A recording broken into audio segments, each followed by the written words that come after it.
Daily. Taste the Daily. ऐसे ही प्रयासों की वजह से देश के 25 करोड़ लोग गरीबों को परास्त करके आज अपने जीवन में आगे बढ़ रहे हैं।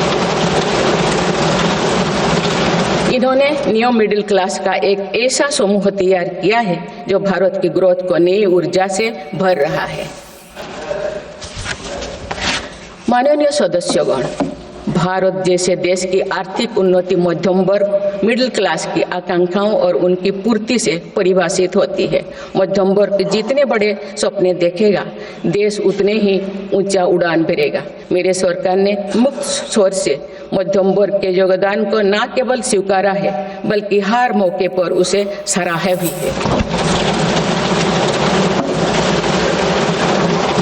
सरकारी कर्मचारी भी मिडिल क्लास के अहम प्रतिनिधि है।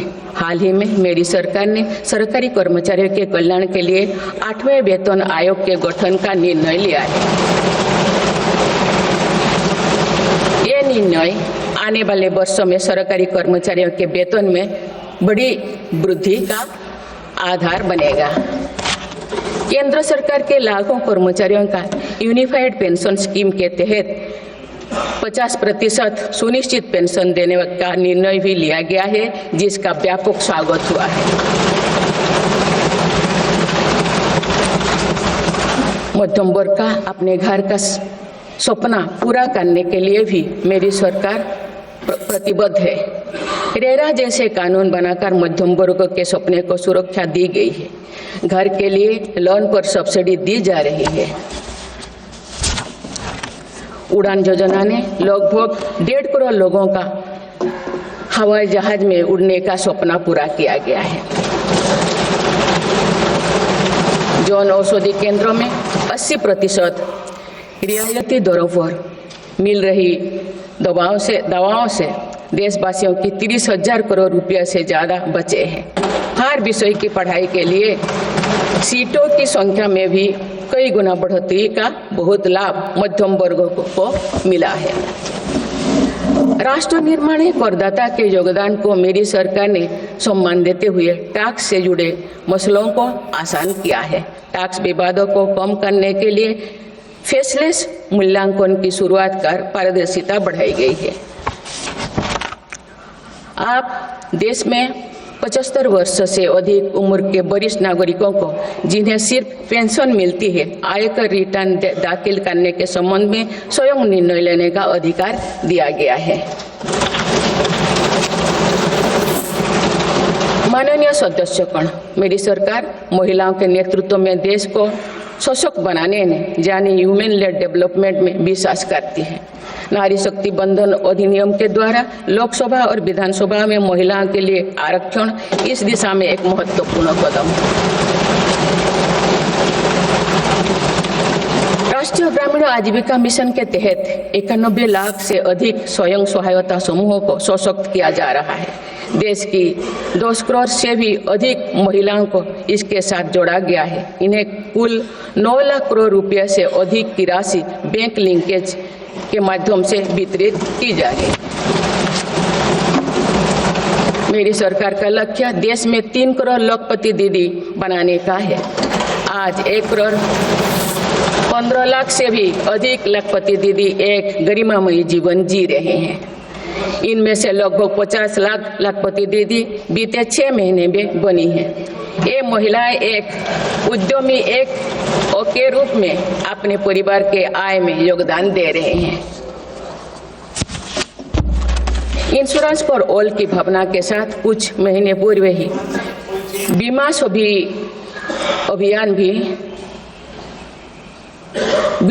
अभियान भी शुरू किया गया है। हमारे बैंकिंग और डिजी पेमेंट्स सखियां दूर दराज के इलाकों में लोगों को वित्तीय व्यवस्था से जुड़ने में महत्वपूर्ण भूमिका निभा रहे हैं। कृषि सखियां नेचुरल फार्मिंग के बढ़ावा दे रही हैं और पशु सखियां के माध्यम से हमारा पशुधन मजबूत हो रहे हैं। ड्रोन दीदी योजना महिलाओं के आर्थिक और तकनीकी सशक्तिकरण का माध्यम बने हैं। ये इस संसद के लिए गौरव का विषय है। कि बड़ी संख्या में भारत की बेटियां लड़ाकू विमान उड़ा रही हैं, पुलिस में भर्ती हो रही हैं और कॉरपोरेट कंपनियों का नेतृत्व भी कर रहे हैं। मेरी सरकार के निर्णय के बाद बालिकाओं की भर्ती राष्ट्रीय मिलिट्री स्कूलों में प्रारंभ हो गई है। नेशनल डिफेंस एकेडमी में भी महिला कैडेट्स को भर्ती शुरू की गई है। हमारी बेटियां आज ओलंपिक में मेडल लाकर देश को भी गौरवान्वित कर रही हैं। मैं भारत की संसद के माध्यम से देश की नारी शक्ति को विशेष बधाई देती हूँ। माननीय सदस्यगण, पिछले एक दशक में देश के हर बड़े प्रयास का दायित्व आगे बढ़कर भारत के युवाओं को उठाना पड़ा है। आज हमारा युवा स्टार्टअप स्पोर्ट्स से लेकर स्पेस तक हर फील्ड में देश का नाम रोशन कर रहे हैं। माय भारत पोर्टल के जरिए लाखों युवा राष्ट्र निर्माण के कार्य से जुड़ रहे हैं। पिछले एक दशक में मेक इन इंडिया, आत्मनिर्भर Bharat, startup India, stand up India और डिजिटल इंडिया जैसी पहल ने युवाओं को रोजगार के अनेक अवसर प्रदान किए हैं। पिछले 2 वर्षों में सरकार ने रिकॉर्ड संख्या में 2 लाख स्थायी सरकारी नौकरियां प्रदान की गई। मेरी सरकार ने युवाओं के बेहतर कौशल और नए अवसरों के सृजन के लिए 2 लाख करोड़ रुपया का पैकेज स्वीकृत किया है। 1 करोड़ युवाओं के लिए इंटर्नशिप की व्यवस्था से युवाओं को ग्राउंड पर काम करने का अनुभव प्राप्त होगा। आज देश में 1.5 लाख से अधिक स्टार्टअप है जो इनोवेशन के स्तंभ के रूप में उभर रहे हैं। 1000 करोड़ रुपया की लागत से स्पेस सेक्टर में वेंचर कैपिटल फंड की शुरुआत की गई है। US world future skill index 2025 में भारत विश्व में दूसरे नंबर पर पहुंच गया है। यानी फ्यूचर ऑफ वर्क श्रेणी में एआई और डिजिटल टेक्नोलॉजी अपनाने में भारत दुनिया को रास्ता दिखा रहा है। ग्लोबल इनोवेशन इंडेक्स में भी भारत की रैंकिंग 76 से सुधरकर 39 हो गए हैं।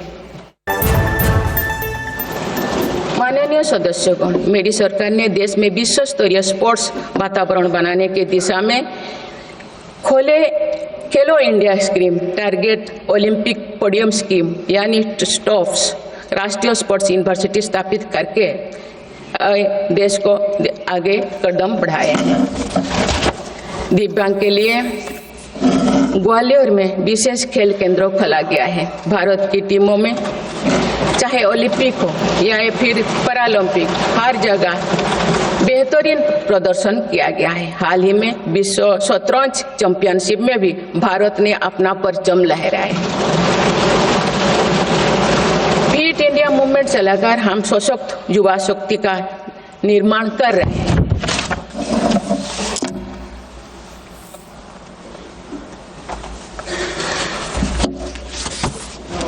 माननीय सदस्यगण, विकसित भारत के निर्माण में किसान, जवान और विज्ञान के साथ ही अनुसंधान का बहुत बड़ा महत्व है। हमारा लक्ष्य भारत को ग्लोबल इनोवेशन पावर हाउस बनाना है। देश के शिक्षण संस्थानों में अनुसंधान को बढ़ावा देने के लिए 50,000 करोड़ रुपया की लागत से अनुसंधान नेशनल रिसर्च फाउंडेशन स्थापित किया गया है। 10,000 करोड़ रुपया के लागत से विज्ञान धारा योजना के तहत विज्ञान एवं प्रौद्योगिकी में इनोवेशन को बढ़ावा दिया जा रहा है। आर्टिफिशियल इंटेलिजेंस के क्षेत्र में भारत के योगदान को आगे बढ़ाते हुए इंडिया एआई मिशन प्रारंभ किया गया है। राष्ट्रीय क्वांटम मिशन से भारत इस फ्रंटियर टेक्नोलॉजी में दुनिया के अग्रणी देशों की पंक्ति में स्थान बना सकेगा। मेरी सरकार देश में बायो मैन्युफैक्चरिंग को बढ़ावा देने के उद्देश्य से बायो ई-ट्री पॉलिसी लाई है। ये पॉलिसी भविष्य की औद्योगिक क्रांति का सूत्रधार होगा। बायो इकोनॉमी का उद्देश्य प्राकृतिक संसाधनों का कुशल उपयोग करना है, जिससे पर्यावरण को संरक्षित करते हुए रोजगार के नए अवसर पैदा होगा। माननीय सदस्यगण, मेरी सरकार ने अर्थव्यवस्था को पॉलिसी पैरालिसिस जैसे परिस्थितियों से उबरने के लिए मजबूत इच्छा शक्ति के साथ काम किया है। कोविड और उसके बाद के हालात एवं युद्ध जैसी वैश्विक चिंताओं के बावजूद भारतीय अर्थव्यवस्था ने जो स्थायित्व एवं रेजिलियंस दिखाया है वो उसके सशक्त होने का प्रमाण है। मेरी सरकार ने ईज ऑफ डूइंग बिजनेस को बढ़ावा देने के लिए कई महत्वपूर्ण कदम उठाए हैं। वन नेशन वन टैक्स की भावना के तहत जीएसटी को व्यवस्था लागू की गई है, जिसका फायदा सभी राज्यों को मिल रहा है। मेक इन इंडिया जैसी नीतियों के कारण आप बड़े ग्लोबल ब्रांड को प्रोडक्ट पर भी मेड इन इंडिया के लेवल्स देखने लगे हैं।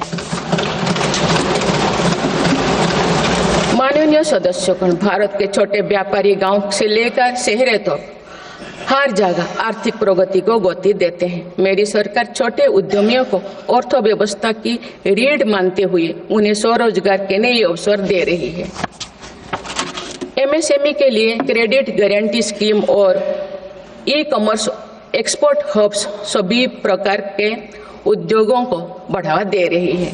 तीसरी कार्यकाल में मेरी सरकार द्वारा मुद्रा ऋण की सीमा को 10 लाख रुपये से बढ़ाकर 20 लाख रुपया करने का लाभ करोड़ों छोटे उद्यमियों को हुआ है।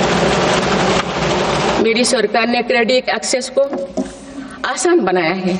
इससे वित्तीय सेवाओं की लोकतांत्रिक बनाया जा सका है। आज लोन, क्रेडिट कार्ड, बीमा जैसे प्रोडक्ट सबके लिए आसानी से सुलभ हो रही है। दशकों तो हमारे देश के रेहड़ी फैक्ट्री पर दुकान लगाकर आजीविका चलाने वाले भाई बहन बैंकिंग व्यवस्था से बाहर रहे। आज उन्हें पीएम स्वनिधि योजना का लाभ मिल रहा है। Digital transaction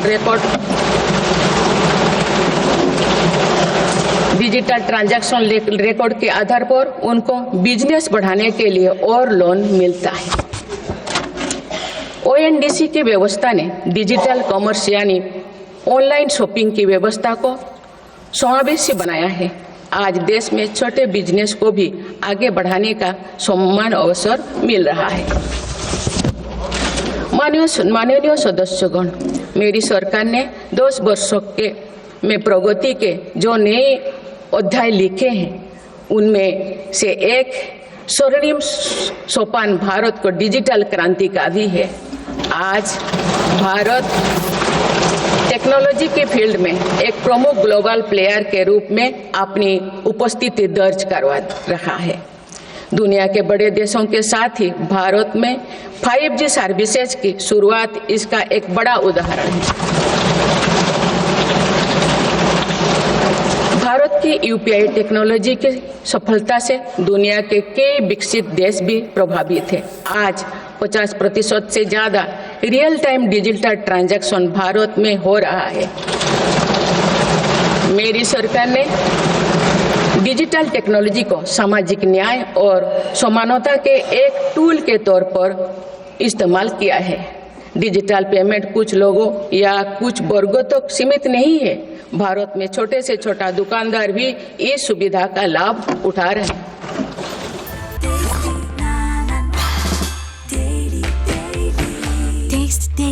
Taste the Daily.